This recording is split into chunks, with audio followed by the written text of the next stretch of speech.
ta đi phải chiều đi đi sự buồn nhớ khi anh kể nó đôi tay em cho lời yêu ngày ấy chỉ giờ đây yêu tôi như một vai lời yêu ngày nhàn chỉ đôi đi chen chén bao nhiêu một quậy vẫn không còn giờ chưa lớn mòn chỉ có mình anh kẻ bước như phía trước cô dâu nước mắt vì không muốn ai biết là anh đang đau không còn là của nhau bao nhiêu đêm đau chỉ có muốn nôn anh luôn nguyện cầu khi đi anh sẽ bên người tôi sẽ cùng chân cánh anh lên tình yêu vời vợi và anh cũng sẽ mãi chờ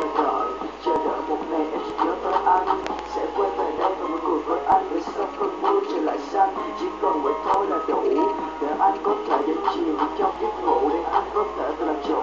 con tim mình và mơ về một ngày nắng một ngày không còn màu trắng chỉ vô vọng dẫu đâu trên giấc mộng nhưng anh sẽ nguyện mãi chìm trong giấc mộng bởi đó là điều anh mong đó là nơi sâu thẳm trong lòng là nơi duy nhất anh có thể gặp em vì con bé mà anh đã yêu thương bấy lâu.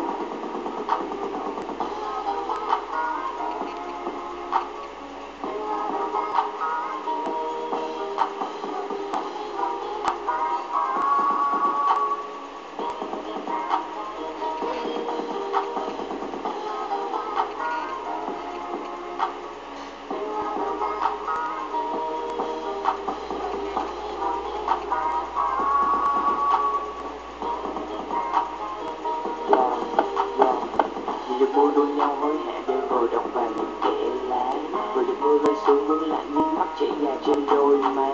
không biết kỷ niệm cho từ đâu ra chợt nhớ hôm đó tụi mình trốn xa để rồi ngày mai cầm bút viết tiếp như các lúc tuôn trào tới bài ca em rời xa anh như trái tim cho trọn ngày đã mất chủ và rồi không biết làm sao để xóa bỏ hình ảnh trong giấc ngủ